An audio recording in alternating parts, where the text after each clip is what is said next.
100 years ago, there were halibut the size of car doors swimming around in the North Sea. There were bluefin tuna. There were huge shoals of herring. We had oyster beds 200 miles long, all now gone. And yet, this is one of the rare environmental problems which is solvable. This one is relatively easy to fix, and it's one that we are actually fixing. Blue creates marine reserves, and we build models of sustainable fishing that actually work. First thing we did was to enable the British government to set up the largest marine reserve in the world in the Indian Ocean. We've worked with the British government to persuade them to protect all 14 of the overseas territories. We've had particular success with Chagos and then with ASCENSION. The British overseas territories are known to hold 94% of the biodiversity that Britain is responsible for.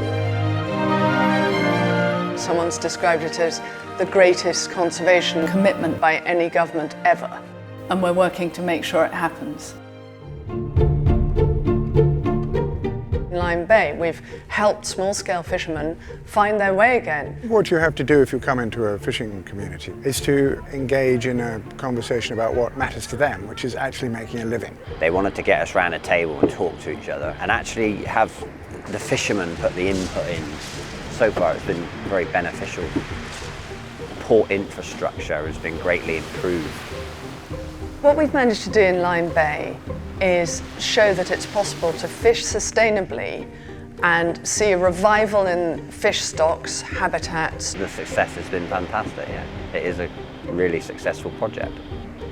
Long may it continue. We have turned fishermen into conservationists.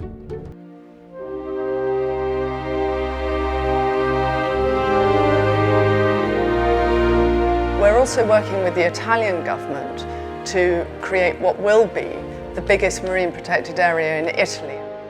We are implementing the Lyme Bay model, which has been so effective in the UK, to ensure that the result is not only a restored marine environment, but an artisanal fishery that is sustainable and can have a future in the islands.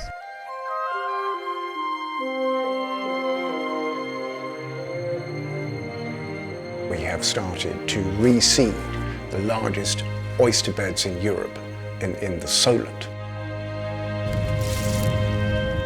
We're going to move them to some other marinas, so we're spreading them out across the Solent. The Solent used to have the largest oyster fishery in Europe, and of course it was completely fished out. Our ambition is to reintroduce millions of oysters, and that will cause a flourishing of other species, and it'll clean the waters to the Solent. When we set up Blue, we really wanted to create an entrepreneurial, agile, fast organisation that was actually going to get stuff done.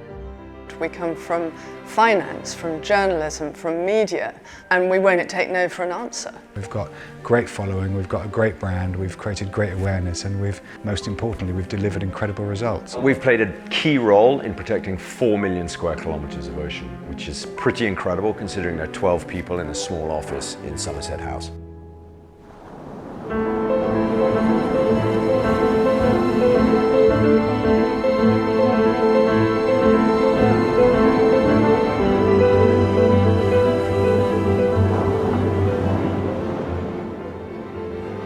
Ideally, we want to see 30% of the ocean under protection and the rest of the ocean fished sustainably. It's entirely possible.